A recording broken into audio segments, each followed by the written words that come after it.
Hello, everyone. Welcome to South Asian Artists in Conversation with South Asian Artists. Today with us, we have the lovely Balvinder Sopal. We're going to be chatting all things Eastenders, Bal's career so far, touching on a little bit to do with South Asian representation and taking some questions from the lovely people listening as well. So welcome, Bal. Thank you so much for taking your time to be here today. Thank you. No problem. How's everything going for you? Yeah, it's all very well, thank you. I've had the week off, so Okay. I've been chilling a little bit. Yeah. I've been doing lines and stuff, but yeah, I've done more interviews actually. Okay. More interviews than work. It feels like, but it's all good. It's good fun. Yeah, I mean, it's your week off, so I Yeah. guess you kind of want to get away from that and then Yeah. just do what you want. But yeah, so for the people listening who don't know that much about you, if you could just tell us a bit about yourself, kind of how you got into acting and where it all started for you. Yeah, I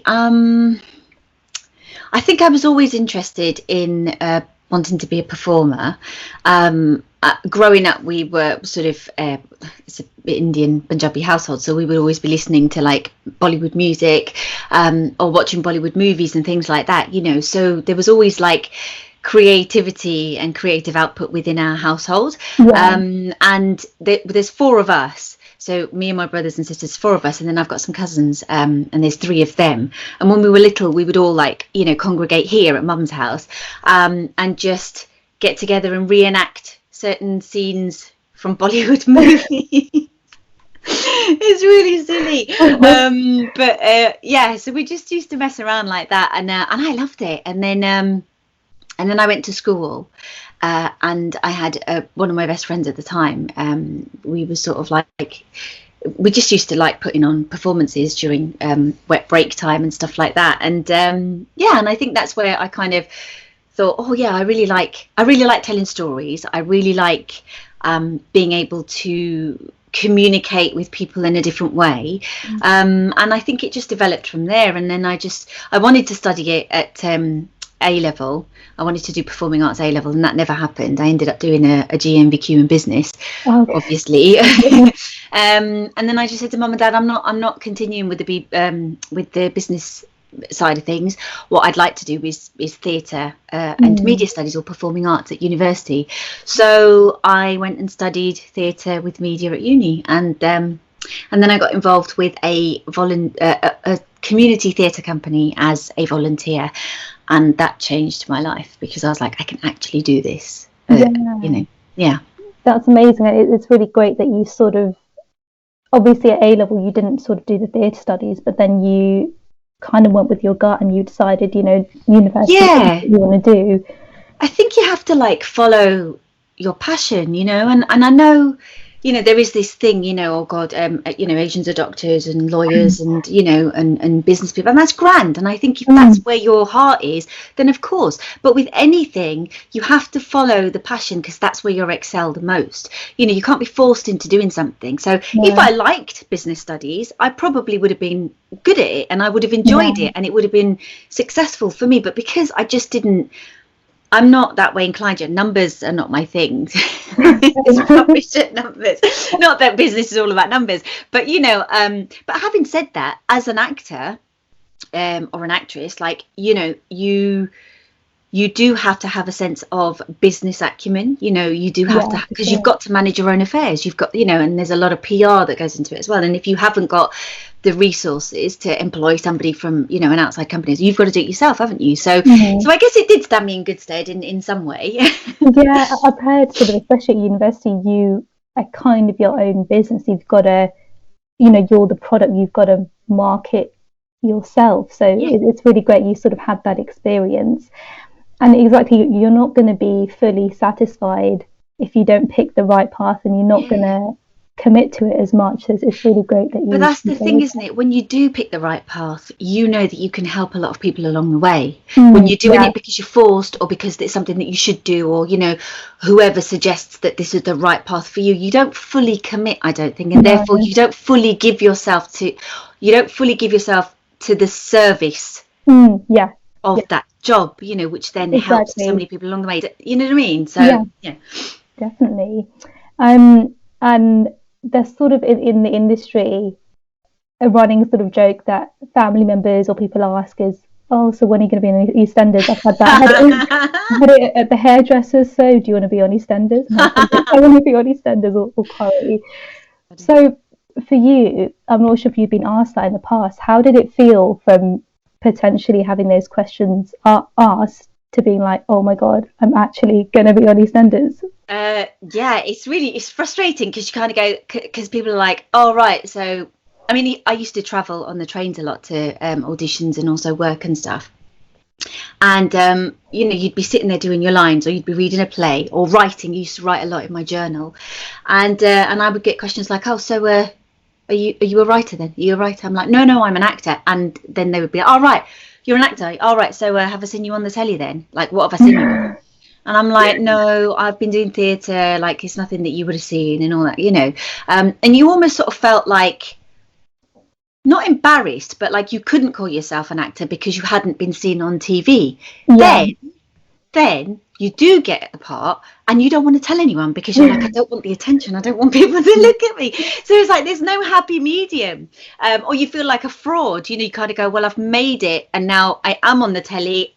And there's this sense of, maybe you don't deserve to be there, so you know you kind of feel like you don't want to sort of, you know. So I didn't for a very long time, but then you can't get away with it because people are like, oh, you're off, oh my God, and then they go, yeah. And now it's a little bit easier to sort of embrace and accept, but it was very strange. It's like yeah when you'll know when I'm on, you'll know when I'm on. You don't want people to know. It's just mental. It's mental. Yeah, that sort of brings me on to my next question that someone sent in, and it says here, how did you sort of deal with the newfound exposure, attention and recognition when you got onto EastEnders and sort of, I guess, being out in public, as you said, you know, people be like, oh, what is you? Yeah, it's strange. I guess I didn't want the attention to start with because because the character it was not supposed to be liked, and so people had an opinion towards that.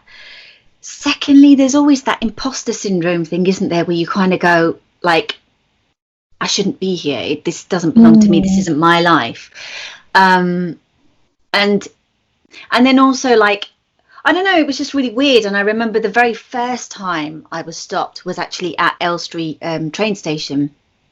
And I just finished a day and I was waiting at the train station. I was on my phone and I was looking at the time and I was like, right, okay, I was texting mum and dad to tell them I was going to be home soon. And the train had just pulled in, so people, like passengers, were coming off, you know, commuters were coming off, and they walked past. And I was like, all right, yeah, grand. And then this guy, literally, he walked past, he clocked eyes with me, walked past, and then he came back and he went, excuse me. And I went, yeah. And he went, you are, aren't you? It's you, isn't it? And I went, yeah, yeah, it is. And he went, my God, I think you're brilliant. I think you're doing a really amazing job. And I was like, thank you. And he went, can I take a picture? And I went, no, you can't. No, you know. And I literally, like, and for a very long time, like, my instinct was to just go, no pictures, no pictures. Because also there's this thing of like, we're so detrimental to ourselves, aren't we? Like, you just go, no, I don't come out in pictures, right? You know, so I'd look like I'd look silly, you know, or I'll pull a funny face and people would be like, that's not her. Do you know what I mean? And also, if someone's going to post it, you don't have any control over that. Yeah, exactly. And what they're going to say about it and all that kind of stuff. And so I was like, no, if you don't mind, if you don't mind. But then I was like, what's your name? And, you know, and I sort of thought I'd turn the onus on the other person and kind of make them feel like I was, well, not make them feel, but I was grateful that they'd stopped and spoken to me and took the effort to just go, you know. So I do that now, and I kind of just have a little bit of a chat, and, you know, I'm much better at giving photographs. Yeah, that's good. It's so silly. It's such a silly way of like looking at things, because we should, you know, we work so hard. We work so hard to be recognised or to do the work that we're doing and to make a difference in people's lives. And so why shouldn't we celebrate it? What is that about? What is it that stops us? Exactly. I guess sort of when you first, you know, were on the show and started to get more recognition, I bet for you were like, oh God, I don't know what to do. And I have heard this thing of the imposter syndrome, sort of more so with creatives, and it's sort of like we spend our whole lives waiting to get the jobs, and once we get it, we feel like no, I shouldn't be here, that, you know, this isn't for me. And it's like where is that kind of middle ground? And I feel like we need to sort of find that. Is that, I wonder if that's like in everything though, do you know what I mean? Like with any industry, you work so hard to get to where you think is a reasonable sort of level, or, you know, kind of status for yourself. And I think the thing with the acting industry is there is no progression. Do you know what I mean? Like tomorrow when I finish EastEnders, I hope not, but I might not work for time because do you know what I mean? And it's sort of feast or famine. So like, it's just a really weird industry to be in, because you kind of go, well, you should enjoy where you are, and you should absolutely take in all of the love and the recognition and the sort of, you know, just all of the attention, because why not? What's wrong with that? But then there's a part of you that goes, no, you don't deserve it, because, you know, you're not that good actually. You know, what people are just, they're not being genuine, or you know, it's really. But I wonder, like I said, you know, I wonder if that's the case with every industry, or many people. You know, as the higher you get, the more you have to sort of level up, and then you kind of go, can I, and then you sort of surprise yourself, and you're comfortable, and then something else happens, and it's, do you know what I mean? Yeah. And I guess we are also, maybe not just in this industry in general, we are always going to be our own worst critics about it. There's always going to be that sort of voice in the back of our head being, oh God. And I guess when you build up a reputation, you kind of feel like you've got to not sort of prove things to people, but you've got to... Well, yeah, but there is that you do have to prove your worth. Yeah. You know, that you deserve to be there by the merit of everybody else. And particularly coming from a South Asian background, I feel like it's slightly harder, because you feel like you have a responsibility to represent, you know, and then if you don't get that representation right, you are crucified. You know, and it's a real fine balance, and so you don't want to let people down, you don't want to let yourself down, and so you're always navigating. And the thing is, if we get it wrong, there's so many people that will step up and go, oh my God, like really, oh come on, we're not allowed to get it wrong. You know, exactly. From both sides, from both sides, we're just not allowed to get it wrong. And I think there's a lot of pressure in that, and so to maintain, I don't know, you know, that's how it sometimes feels. You're sort of stuck in a way, and you've got to sort of also remember that we are all at the same time, we're actors, but we are still human. And I think people can forget that a lot of the time, be like, oh my God, it's an actor, but it's like, it's just, you know, like with the photo thing, you know, didn't want to take it. It's like, you're just human. So I think more people need to sort of realise that as well. So sort of going on from EastEnders, what is a typical day like on the set of EastEnders? Sort of, I'd love to know about that. So it depends what time I start. I really do. I'm beginning to enjoy the really early morning starts, because I have to stay over. So I as an actor, or as actors, you know, we travel all around the world, don't we? And I love, or theatre, you know, it's sort of, I love being on tour. I love living out of a suitcase. I'm a bit of a nomad in that sense. So for me to be able to stay overnight somewhere on a job is just the best feeling in the world. And I can't explain to you why, but I just love being away.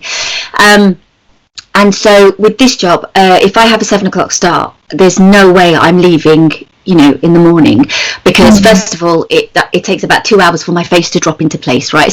I have to wake up at 3:45 for my eyes to just get to the so I'll just stay over, you know. So I stay over, and then I leave at 6:00. The hotel's just around the corner, and I get to work. I park my car up, or I'll walk if I'm staying over for a couple of days, and I get into my dressing room, I dump everything, and then I go, right, I've got an hour before I need to start, so I'll just go for a walk. So I go for a walk around the square, and I love it. It's like the best thing to do in the morning, because there's nobody there. Sometimes the lights are on, sometimes they're not. Sometimes you can see the sun rising, and it's just wonderful. And the other time, like a few weeks back, I think it was just January time, I'd caught the full moon. So it was like 6:30 or something. I caught the full moon, and I was just like, and it was all dark, you know. So there's a real sort of magical element to being on that set at that time of morning. So, and I just love it, and it means I get my steps in as well, you know. Now I've got a car, I'm not going to the, you know, I'm not running or doing anything like that. So yeah, so it means I get a little bit of exercise, and then I'll get into my dressing room and I'll put the kettle on, and I will slowly start to get ready. And then you're on set, so I think you have an hour. Then you're on set and you do your scenes, and that I mean that's a whole other story, but it's good fun. And then I finish up. I take a little bit of time unpacking, because I think when you've spent like a whole day at work, you know, I just need some time to unpack it all, you know. So just get out of my costume, or get out my clothes, take my hair out. I keep my makeup on because that just takes forever to take off, and just tidy up and make sure that the room is nice and clean for the next time I'm in, and then make a few phone calls, you know, have a few chats, and then get in the car and just slowly drive home. So yeah, okay, that sounds amazing. I guess you sort of do need that downtime as well for yourself, particularly when you're on. Is it sort of I guess on a weekly basis, or assume the schedule changes, sometimes you're in it's different each week. You know, I could be doing anything from 1 to 5 days to no days. So it's all dependent on storyline. Like I say, this week I've had the time off. Next week I'm in, and I don't know what will happen in the next coming weeks. We sort of get our schedule like a week in advance or something. Okay, so. Amazing. What was it sort of like seeing the set, watching it on TV and then being there? Because when I went to America, and sort of seeing the sets on TV, it looks massive, and when you go there, it's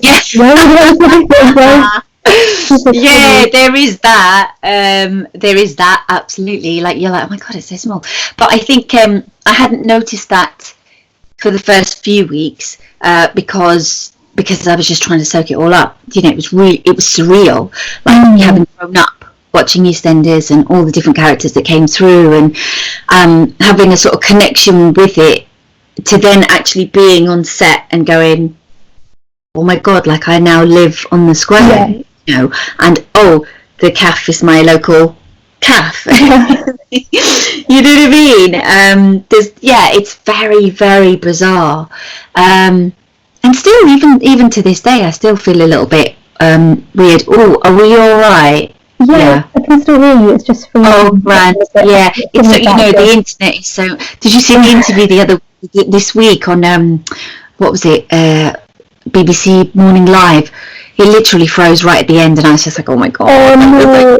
It's just and the thing is that you don't have control over it sometimes. Exactly. So you're talking, and your face is like, all my family members sent me pictures. They were like, oh my god, look at your face. I was like, nobody talk about the interview. Let's just talk about frozen face. The worst thing that happens the wrong times as well. Yeah, exactly. So sorry, wait. So it was really surreal. And like I say, it still is. You know, you still can't quite believe that this is your reality. But then, you know, on the flip side of it, it is work. So you've got to go in and you've got to do work, and you've got to remain professional, and you know, and then you leave. So yeah. No, that's really interesting that you say sort of even now it does sometimes feel surreal. I guess because, you know, you have grown up watching it most of your life, and then when you're on it, you're like, is this still happening? Yeah, exactly. And then when we sit and watch it as well, like my mum will still go to me, you're on this, like, that's you. Like, I know. I know. It's a very odd feeling. I don't know if we'll ever get used to it. But it's great. It's a wonderfully odd feeling. Yeah, amazing. And so let's talk a bit about your character. So keeping Lisa for everyone who doesn't know. First of all, you do an incredible job. I sort of my dream is I'd love to play villains, so you inspire me in that sense, and it's just incredible sort of watching you transform into this character. What are sort of your favourite things about playing somebody like Suki?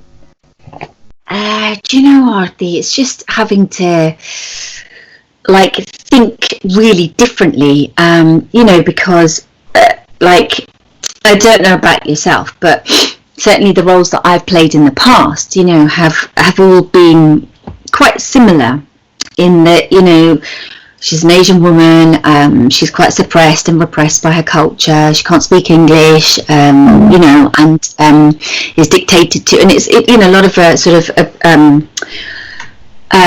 domestic abuse kind of thing, or forced arranged marriages, all of that kind of stuff, which I'm not saying doesn't happen. Of course it happens, and even now, with the whole lockdown situation, we've learned that domestic violence rates have gone up, but that affects everybody. It doesn't just affect Asian people, it affects everybody, and for some reason it seems to be just about, it seems to be sort of related to a specific culture or community, or certain things like that, or the parts that you play are hugely religious, and so you've only got that strand to play, and it sort of goes, I got really tired of it and very sort of bored, because I got to a point where I could do it with my eyes closed. I wasn't working up here, I wasn't working here, and then this character comes along, and the first thing that clinched the deal for me was the fact that she was speaking in her own accent, and I was like, oh my god, brilliant, so I can have my own accent, I don't need to put on like that's fabulous. Like, so she's born and raised in this country, she is a British Indian person, and that comes with a whole load of other kind of difficulties, qualities, beautiful sort of qualities, that you have to excavate, and we've never really had the chance to do that. And so, coming from a British Indian perspective, I was like, brilliant, let's bring it on, let's do it. And then I found out that she was a mum to 4 children, and the eldest was 30, and I was like, oh, for God's sake, I don't want to play a mum, because I know where this is going to go. We're going to be pushing all of these, like, forced arrangement. I don't want to do it. I just don't. And that's the thing, is that your expectation is so low. You just go, well, that's all they've got. So I was really worried. But then it wasn't like that. And on paper, it was like, she's really like scheming. She's Machiavellian. She's got like these sort of devious qualities. And I just thought, okay, that's a part I've never played before. I've never had to think like that. So, okay, what else is there? And I just really found it really refreshing that I have to think in a very different way to find the nuance and the kind of humanity of a character like that, because everybody hates villains, right? We don't like people that are almost evil, but then, like I've said to many people, there's a reason for why people are that way, and that's what we want to get to. So I'm hugely excited by it. I just love it. I love it, really do. And I guess it's sort of, so it was sort of, is it the most different character that you played that's sort of most different to you? Yeah, well, yeah, I mean, I'm nothing like Suki, Vanessa, I hope not. Yeah, she's very different. And that's the beauty of it, is that, of course, like, there has to be some kind of connection to me as a person. I have to find something. But it's just interesting. She's interesting. She makes me interested in her, and I'm not clutching at straws. Do you know what I mean? I'm just excited by what is coming, and I'm like, oh, I could do this, and maybe that means that, and maybe this means that, and maybe we could play this. So we're always coming up with new ideas. We're not just stuck in the same narrative and the same storytelling and the same kind of women have no agency and all this kind of. Fine, she has agency and she's bad, but she's deliciously bad. Like, there's something really, and I love the fact that she's quite bold and sexy. I've never played a character that's like, in her own sexual kind of like, knows that she has that power. I've never played a character like that. So for me, it's really liberating in a way. Of course, she is there are problems with the character, obviously, but that's the work. That's what we find out, why she's that way. So yeah, 100% loving it. Exactly, and it's not just like a stereotype of a villain. As you said, there is a lot of depth to her. There's so many sort of layers, and I guess you as an actor have to work out why she does what she does. And it's sort of really interesting that you sort of do enjoy playing that, because I think the beauty of acting is that you can play characters that you wouldn't in everyday life. Yeah. So yeah, that's incredible that you do enjoy that. And sort of following on a question that one of the sort of listeners sent in is, have you personally faced any hate as an actor because of playing Suki, and sort of what would your advice be for actors, I guess, that deal with hate because of their characters or just in general? Yeah. So I have received hate, as it's really interesting, because I think sometimes the hate that you get is directed towards the character. Yeah. But because some people can't differentiate between you and the character, they sort of take it out on you. And there's a few times where I've just gone, oh, for God's sake, like, come on, use your head. Exactly. And somebody, when we set Kush up, the gambling well, there was a gambling storyline with Kush Kazemi. They were in real debt, and they were sort of looking at how, people that had sort of taken to gambling or online gaming during the pandemic, and addiction. They were looking at addiction and stuff. Yeah. And so and there's a whole sort of storyline between Kush and Stacey and Ruby, and Ruby comes to Suki and says, oh, I hear that your lads like to gamble, and also we've got a common enemy in the Slaters. How about we do them over? And Suki's like, 100%, let's go. She's also enjoys the thrill of that. And so they set Kush up and basically cleaned him out in this poker game. Cheated. And the next day, both myself and Louisa, who plays Ruby, were like added onto this group on Instagram that said, I can't remember what the name of the group was. It's something like "Die Bitches Die." Oh my God! You slags! How could you do that to Kush? Like loads of like horrible names, and I was just like, what the hell's going on here? Like, why? And then they picked a picture of me. There's a picture of me on Instagram with wings coming out. There's a mural on the wall, and you can stand there, and yeah. So there's something like one of those pictures, and she's like, oh yeah, I'll send you to heaven. I'll run you over with a bus, and then you'll get up there, won't you? And I was like, wow. But people feel so much about, they feel so strongly about the characters, which is so funny. So that was one thing, and I said to Ju, she went, oh God, Bal, she said, don't even. And then this whole thing with Peter Beale and Suki happened, and I mean, it was an interesting storyline, and there's a lot of my conditioning as an Asian female that I had to work at, and still am, in terms of reputation, respect, and all that kind of stuff. But that happened, and the line was very explicit. The line was, why do you want to see how well I use it? So Peter says to Suki, oh, you something like, I can see where Ash gets her looks from and her mouth or something. Because we want to see how well I use it. Yeah, blew up. And the amount of,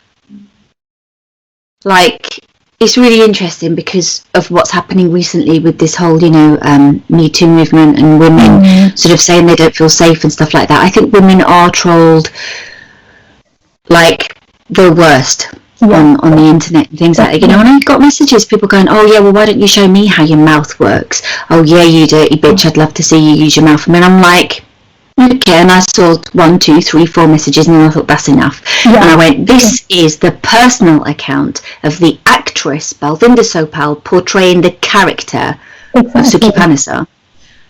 Messages like this are offensive, will be reported, and you'll be blocked, And I just thought, you can't, where do people get off sending messages thinking that that's okay? Yeah. Is that okay?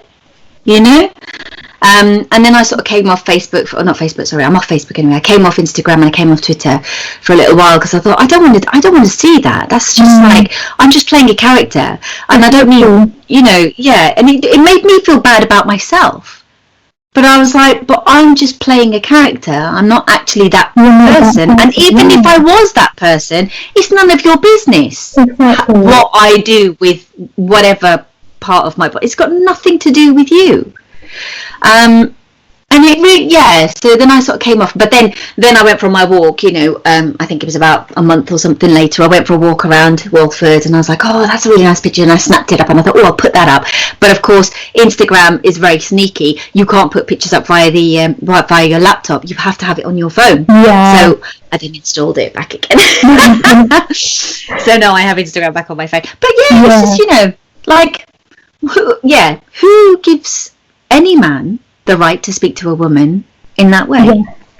I never understand it, and that's so awful that's happening. And sorry to hear that, because it's like, it annoys me when people can't differentiate from the act and the character, because it's like, don't you know that you're literally watching a show? You know, this isn't the person. And I guess, you know, hate to a woman, or hate in general, it sort of would always baffle me. It's sort of what gives you the right to put somebody down like that. And I guess if you're getting it a lot, you are naturally going to start believing it, and then it's good you sort of remove yourself from the situation, got off social media and came back, because you don't need to be seeing that. No, exactly. And I don't need to justify to anybody what I choose to do in my life or not. It's got nothing to do with anybody, and nobody should have a judgment in that way, you know what I mean? I wasn't hurting anybody. I wasn't, you know, and I just kind of go, yeah, you're rich. And you look at some of these people's profiles and you're like, family man, you say, okay, you know.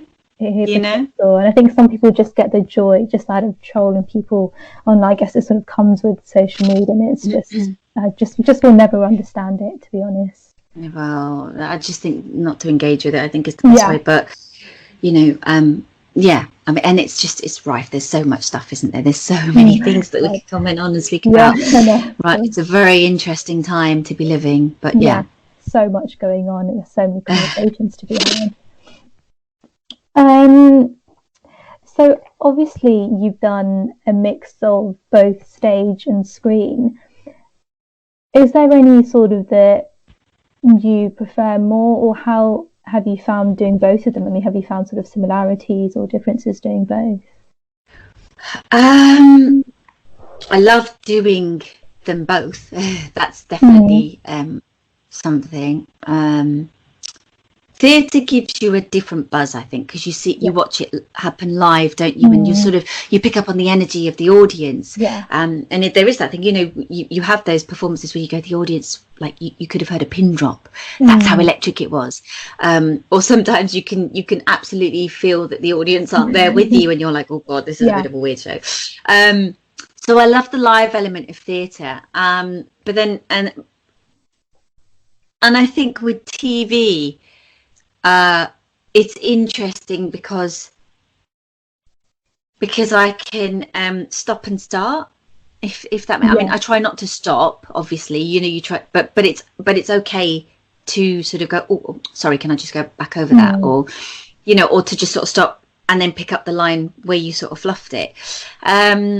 So that's a really nice element to it. But also I think they're so different as well. You can't really compare. You know, they're just so they both give you very different feelings when you're doing it and watching. You know, I think theatre will always be my first love, because that's where I come from. Yeah, it's where you started out. Yeah, telling stories on a small stage or a big stage or in the street or, you know, in a house, communicating with the locals.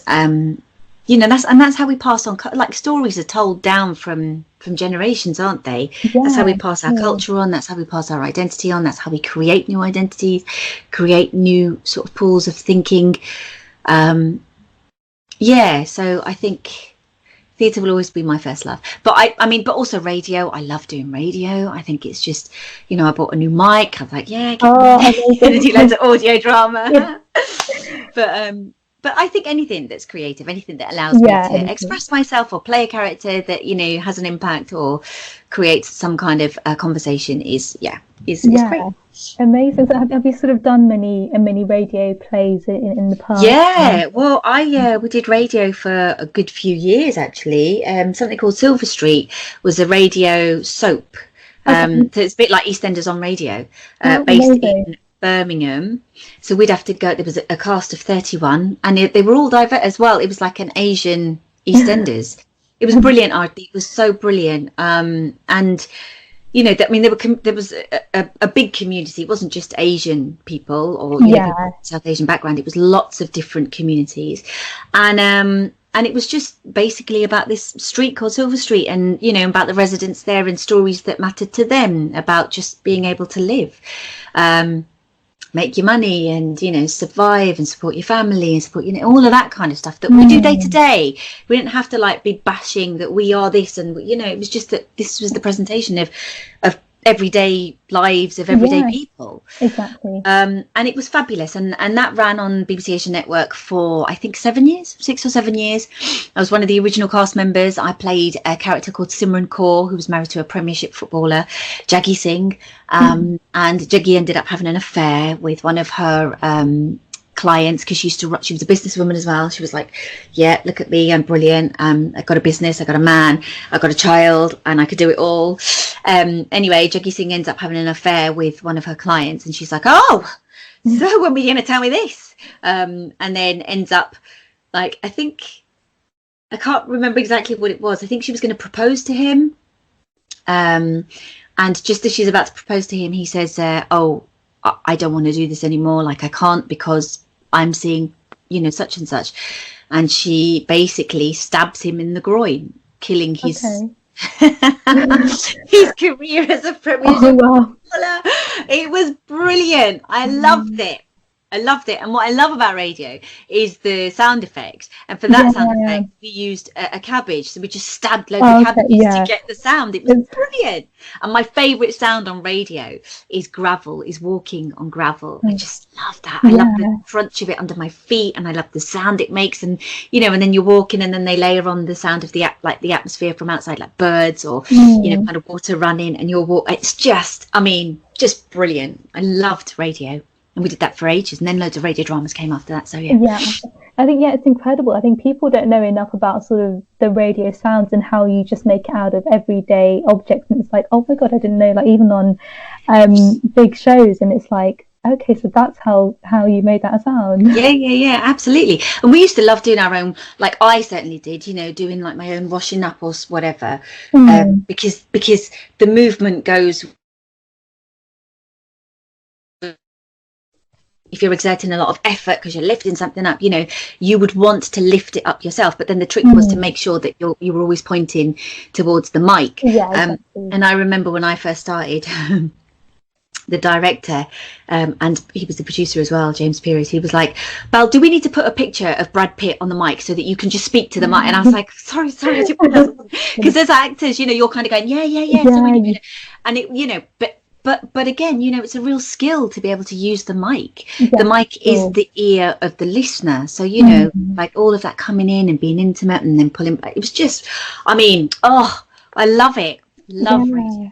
It's incredible that you've sort of done the different mediums of theatre, stage and radio. And I guess it does take quite a lot to have to adjust to each of the mediums, and there's incredible things about all of them, so that's amazing that you've done all of them. And I know you mentioned that obviously in the radio play there was a lot of diversity and sort of going on from that. We've got a few questions that people obviously sent in about, well, South Asian representation, but representation in general. Okay. And one question that somebody sent in was, in the industry, did you ever sort of have to feel like you had to dial down your ethnic identity in order to make others feel comfy, sort of from when you started to now, and if that's changed? Yeah, this is a really interesting question.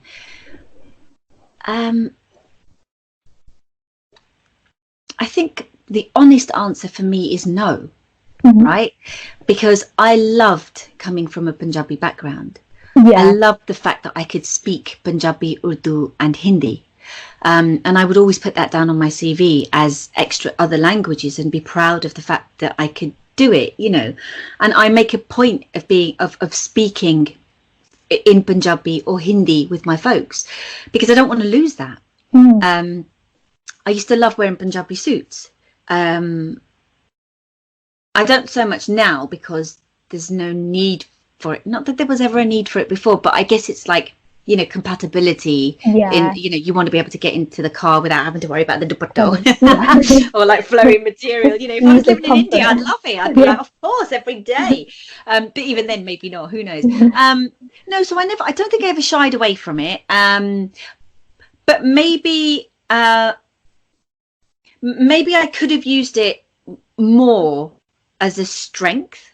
Yeah, maybe I'm not 100% sure on that because I never felt compromised, and I always went for work that allowed me, because I come from a community theatre background, which is about talking about the community that you come from. And I remember the very first project we did, or one of the very first projects, was talking about refugees. So already identity comes into play there, and you understand the plight of refugees, and you go, you know, these guys have travelled in horrendous conditions to escape war-torn countries, you know, empathy, putting yourself in somebody else's shoes, and how important it is for them to retain who they are, their culture, their identity, you know, and also language is a barrier, not being able to speak to something, you know, so then you rely on body language, don't you, to kind of transcend and get through to the person that doesn't speak English. And I just, I think I always thought that those things were my they were my aids. They were my kind of things that I could use. I just maybe wish I should have used them more. Used it a little bit maybe. More, yeah.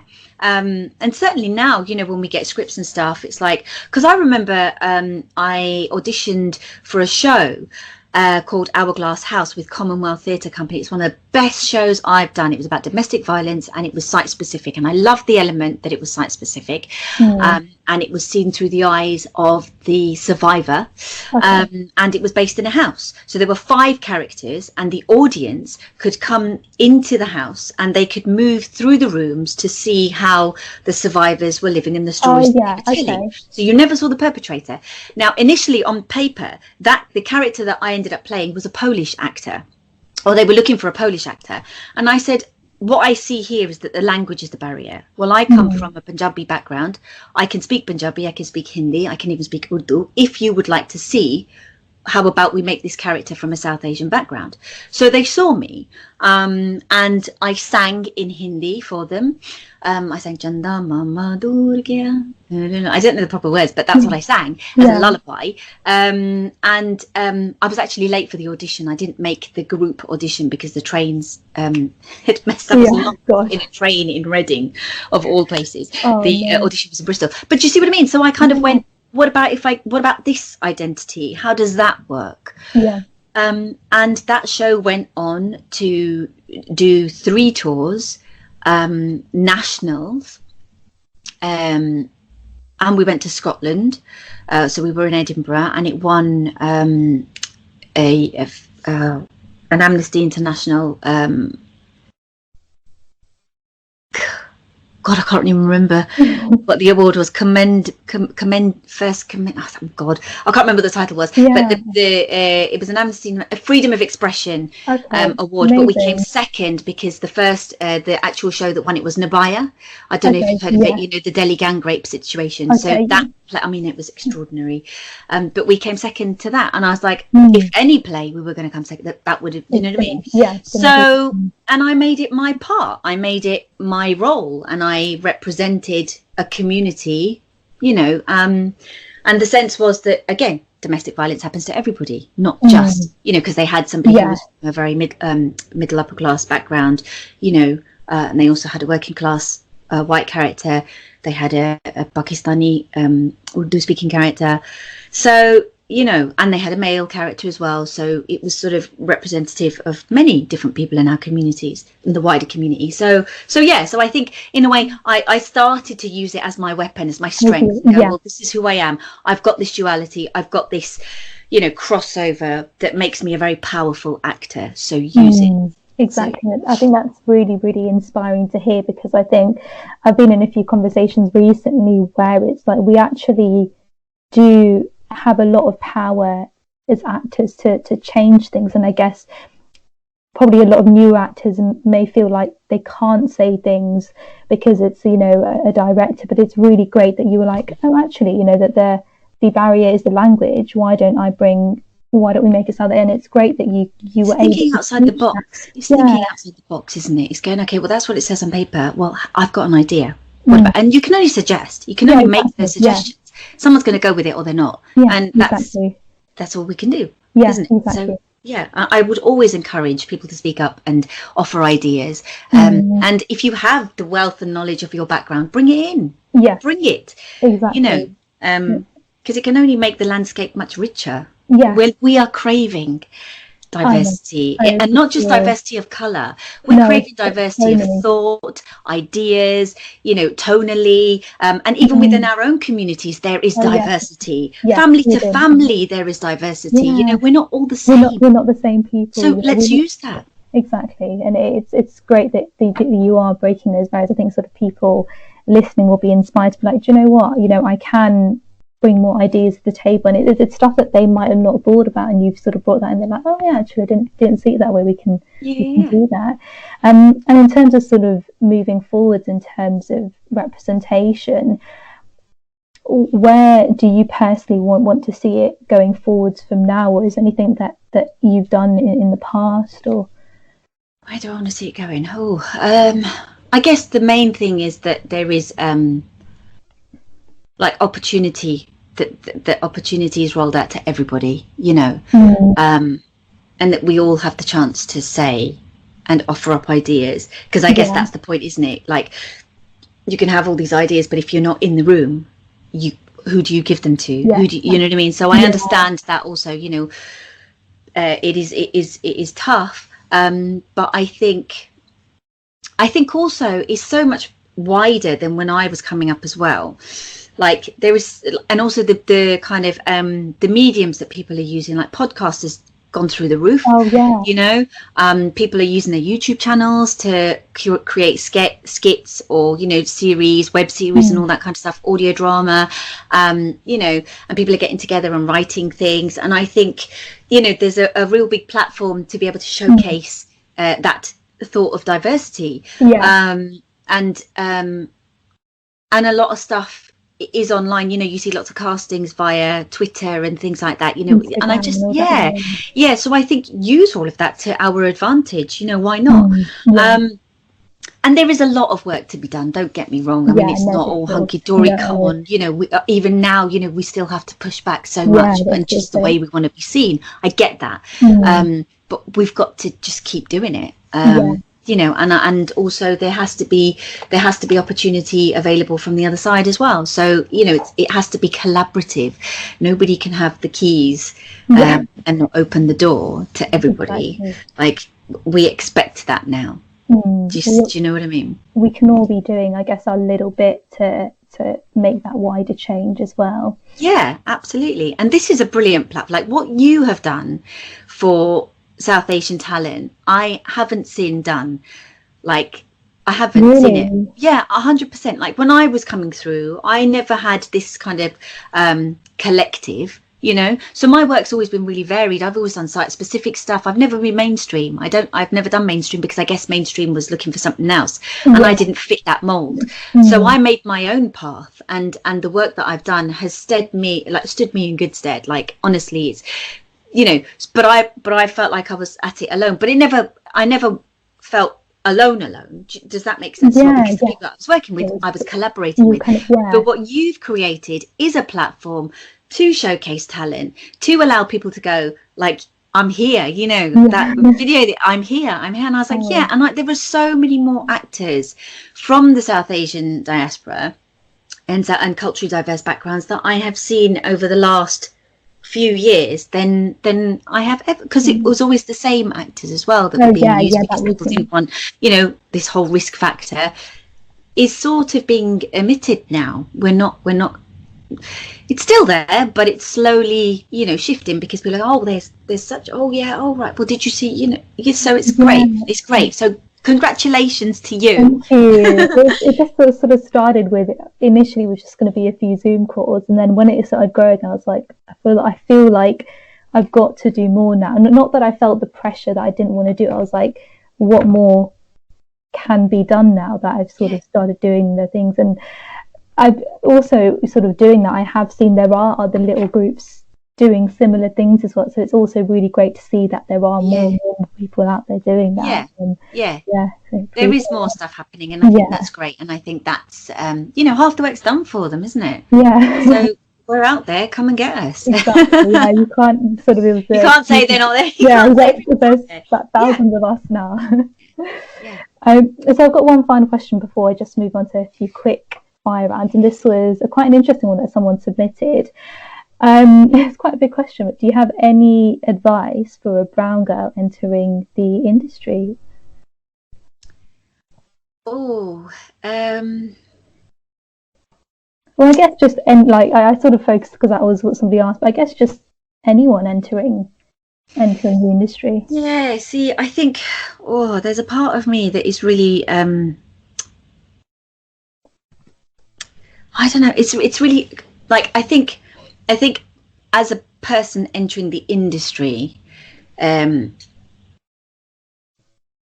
think we need to train ourselves. Okay, hold on, I'm not being articulate enough. No. What I mean is, I think we need to be seeing lots of things. We need to be engaging with all the online stuff that is, you know, all the online theatre pieces that people are putting out there, all the comedy scratch nights that happen. Like there's a whole like plethora of creativity that's happening, and we need to engage with that. And what I did, I don't know whether it is the same now. I think it probably is, but it's just a bit maybe easier. I used to write letters to casting directors, and you would send emails and just go, look, I'm going to be in this show. It'd be lovely if you could come and see me. You know, just let me know. I can sort of take it out for you. Or I saw this episode of X, Y, and Z. I thought it was excellently directed. Thank you so much. Blah blah blah. I'm sending you my CV. If there is anything that you think that I would be suitable for, please do, you know, words to that effect, just to let people know that you're out there, you know, and that you are doing the work. And if you have a podcast coming out, or you've got like you know, a YouTube series coming out, like a web series coming out, or you have written a play that you want somebody to read, or something, like, I think it's make those connections, because people are calling out for diversity. I think we have to question why. It shouldn't be tick box. It should be about delving deeper into community and the human condition from all aspects of life. But you know, we can give that, and I know there is this argument that, well, we are here, but they're not looking, they're not knocking, and yeah, cool, of course. But we've got to, as an actor, you've got to keep active. You've got to keep creative. So I would recommend just writing to people and watching as much as you can. Get to know what you're like as an actor. You know, there are classes. I never personally took many classes. I didn't even go to drama school. Like I say, I come from a community theatre background, so I did. You know, join a local community, like join your local community theatre, or get involved. Like I'm an associate artist of a theatre company called Play on Words. They're based here in Chatham, and you know, I'm connected to them in some way, and we're talking about working for our community and doing stuff, you know. So I think, just keep working, and know what your style is and know what you like, and head forwards for that. If you like musicals, well, you know, push yourself into that sort of be the best that you can be, like really, so there's no excuse to say sorry, it doesn't work, or you know, it's really hard, because I think also everybody's journey is different. Everybody's journey is different, you know, and sometimes the obstacles that somebody else has come up against I might not have, or what I come up against somebody else might not have. So you know, but I think the main thing we can do is just keep working as much as we can with our friends, with local communities, with local theatres, Yeah, I think I'm not 100% sure. That's what works No, for me. but I mean that's sort of everyone's going to have a different answer to that, and it's great you're sharing what's personally worked for you. And I think Yeah, we've got to be so proactive as actors, and we can't, yeah, obviously everyone says you can't just rely on your agent, because a lot of the work that you do is not always going to be from your agent. You've got to find those opportunities yourself yeah. as well. And on the whole agent thing as well, I think it's really important to have a good relationship with your Oh, agent. for sure. Yeah. And I think, a lot of us, I was talking to a friend only recently, that we feel like, we can't go to our agent and say, look, I'm not happy about this, or can we look at this, or could you speak to such and such? And we feel like, certainly I did for some time, felt like I was a burden on my agent. Oh, yeah. Let's shift that. If you are feeling that way, don't. It is your right. You need to pay the bills. You want to work. Exactly. You know what I mean? So you have a right to go, what's going on? Can you, can you get me a meet for this? Can we speak about that? And I think it's really important to check in and know that they are working for you just as much as you are working for them. It's not sort of one's above the other. You both need each other. Yeah, 100%. And I think if we get that known early on, then we're in a better position to negotiate and make our mark. Yeah. Rather than having to follow somebody else's path of how we think it should happen. Yeah. You know what I mean? Does that make sense? Know yourself how it should happen. Yeah. Definitely. Yeah. Okay, well, we're going to ask just end with some fun fire-round questions. Okay. Don't catch me out. Completely random. So if you could have any superpower, what would it be? To be invisible. Okay, that's a good one. That's quite a popular one that people say. Is it? Yeah. Either that, or do you ever remember watching Bewitched? It was she was a really she was a witch basically, and she would twinkle her nose. I'd heard of it, but I'd never seen it. Well, I always used to like the fact that she could twinkle her nose and she could like be somewhere else. Oh. So I'd like to be able to do that, like maybe just go like that and then end up. And then do that, like a different country. That's more than teleportation, because you could spend so much money on flights. You could just do that, and you can be exactly right, and nobody would say like, hold on a minute, it's COVID's happening, where are you? Like just disappear and then go. Sunning myself on the beach, like. And then the next one you could be on a mountain somewhere. I mean, yeah. Okay, if you could play any other character out there, or characters, who would it be? Sorry, it's a bit of a big one. So I really, really love the musical Chicago, and I would love to play either Roxy Hart or Velma Kelly, like just any one of those, because again, it's about corruption, lies, deceit, and all of that kind of stuff. I just love the darker side of our humanity. Oh dear, Val. No, I'm the same. I like to play villains. Yeah, why not? It'd be really exciting, but also like the whole sort of style of that, it's quite sassy and sexy. It's jazz, it's Bob Fosse, like the choreography is just amazing. Yeah. If you could explore all of space, or all of the depths of the ocean, what would it be? I think, that's a hard one, isn't it? I think space. Because my battery's going to run out. Because I love looking up at the stars. I love being able to just look up and see the vastness of the sky. So I think space. Yeah. I think. Yeah, I would go with space as well. Yeah. And one final one. If you could just say one thing to your younger self, what would it be? To my younger self? Just enjoy yourself.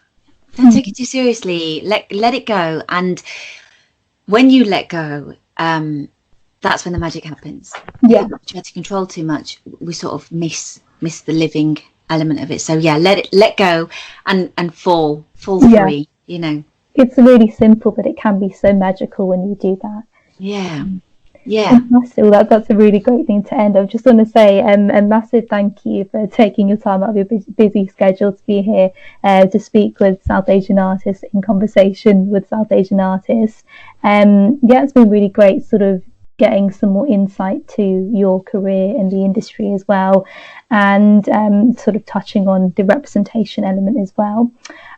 Just for everyone listening out there, this will be out on Monday the 15th, and I'll be announcing more guests to come as well, so do keep an eye out on my socials as well. Sorry if we didn't get through all of your questions. Feel free to submit more questions for future guests as well. But yeah, I just want to say a massive thank you, Val, for being here today. No, thank you so much. It's been lovely to be here and have a different kind of conversation. So yeah, thank you. Definitely. All right, take care then.